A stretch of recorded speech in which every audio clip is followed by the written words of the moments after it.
In this lesson, we'll take a look at how to count combinations of objects using visual representations to help us. Eating ice cream.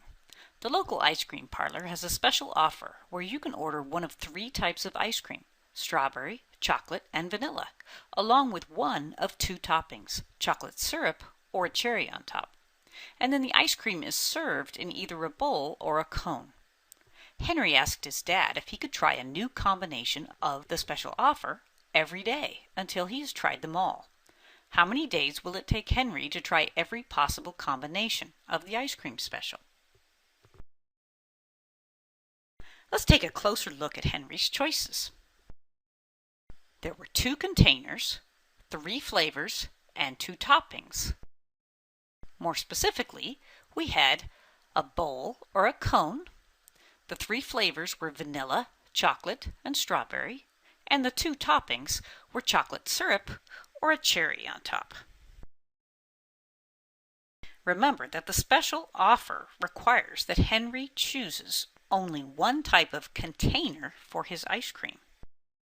But with each choice of container for his ice cream, he has 3 choices of flavors. Visually, we can see this represented as 3 arrows from the cone to the 3 types of ice cream flavors. So the cone can be combined with vanilla, chocolate, or strawberry.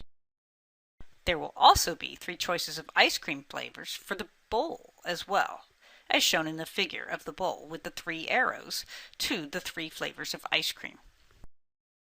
Finally, Henry gets to choose a topping, and we can see that one of his choices could be to have a cone with vanilla ice cream.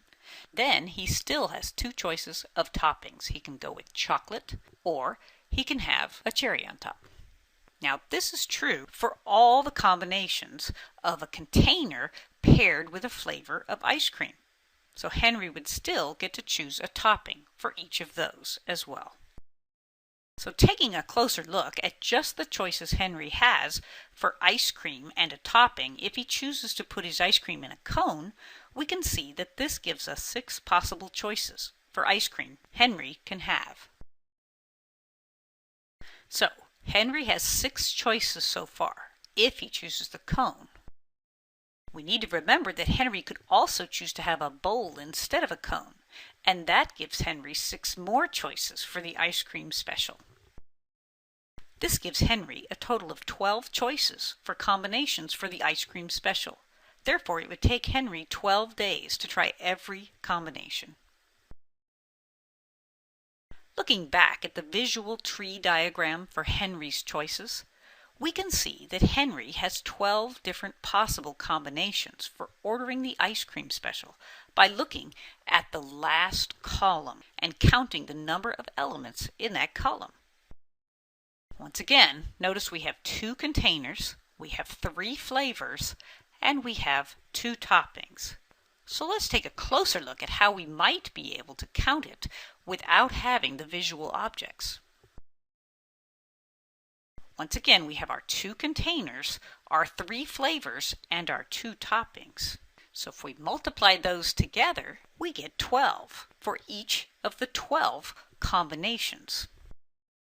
So there's 12 combinations of ice cream specials for Henry to choose from, or 12 days of ice cream. In this lesson, we looked at how to count combinations of objects using visual representations to help us. This led us to a way to count combinations numerically.